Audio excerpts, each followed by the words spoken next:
Hey everybody, Jason here. Tuesday afternoon, made it through another day. Definitely not unscathed. Down about $12,000 on the account value this afternoon after market closed. Um, Looks like Tesla's getting a little bit of a bounce after hours, but we're definitely not gonna count on that. So earlier today, I posted and said if Tesla hit 700 or below, I was going to roll out those 670s, which I went ahead and did that. So I rolled those out. I believe they were the to these 312, so just a week out, and down another $10 and collected a little bit of credit on those. Even though now with it continuing to drop, I'm down a bit on those guys.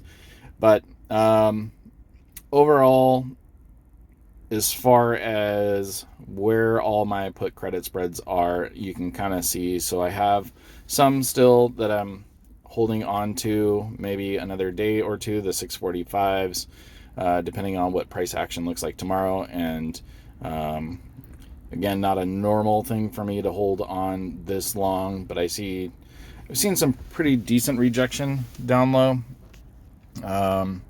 But if anything moves crazy tomorrow, we'll roll those out just like right away, first thing. So hopefully we don't get any turmoil news overnight. But then the following week, we have some 600s, some 665s, and we actually went ahead and sold a couple call credit spreads at the 800 level next week. I don't even think with the best of news, it's going to just pop up, even though I kind of never know when it's going to happen. So that's why I don't like to sell very many of those. But it seems like for the last year compared to the years prior, it doesn't seem like Elon's been sandbagging, and we've had more clear-cut idea of what was going on as far as vehicle releases, production rates, etc.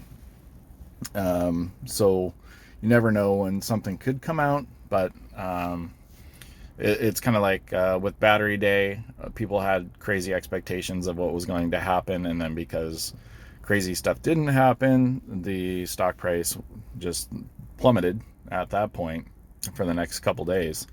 So, and like with these down days, I think if he had something up his sleeve, he might have pulled it out, showing that he had concern with that internal email saying something about like if whatever happens, our stock price could pop like a souffle or something like that. I can't remember exactly what the language was there.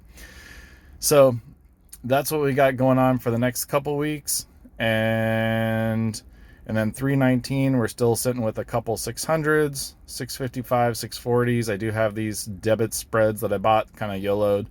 I did spend initially like a little under $1,000 on those, and unless something insane happens, those are just going to expire worthless.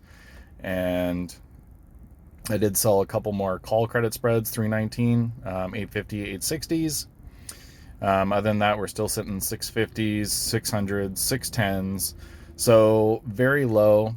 I went ahead today and kind of drew out my plan for the next, not only the next several months, but up until the end of 2020, or not 2020, sorry, 2022, just where I think the price target will be by the end of 2022. So I could kind of follow my path that I believe is going to happen with the pricing in relation to where I continue to open up or roll credit spreads to. So that's something I'm just going to continue to follow that path. And the ones that we have now expiring in June and September and the end of the year, obviously we have quite a ways to wait now, which is fine. I'd rather have those on the back burner. And I still believe by the end of the year, there's no reason we shouldn't see an $800 by the end of the year. Who knows what's going to happen this summer, right? So I'm going to stick with the pricing that I came up with today. And so that is about it. Just wanted to show you guys this wonderful down day. I know I show you guys the good days, and here is not a great day. but we're not at any real loss at all. I still own every share that I bought. I still have every put credit spread. I still have all that collateral. So just because the account value is down just means it costs more to close them than when I open them. It doesn't mean I've lost a dime yet. If Tesla continued straight, just horizontally, right? It could be down 650, around 650, 750, could bounce in there all year long, and I would still be positive. It would still be very good for me. If it happens to go down to 500, 400, 420 or something like that, if it goes down to 420.69, it'll be a terrible, terrible year, and then we'll show some pretty low amounts on the account. But if that happens, I will gladly share it, because this is just my journey, and this is what I'm doing. And if it wasn't for this, it's still, even though this is bad, my last year is still up $227,000. So if you if you think this is a terrible day for me or a terrible month, it's not the best, but there is absolutely no reason to feel bad. We've made a couple hundred grand out of $575, which is still absolutely ridiculous. It's amazing. Even though our past month we're down 70. So that's kind of the price we pay, both mentally, psychologically, and everything else, to be able to make this kind of money that we do. So our reward is all going to be relative to what we're willing to risk, and I am perfectly fine, and I'm comfortable with the risk I have out there now. So if your risk is less, don't do these plays, or play super, way farther out of the money. Sell some 300s or something like that. However far down it'll let you go. But anyways, I hope you guys have a great day.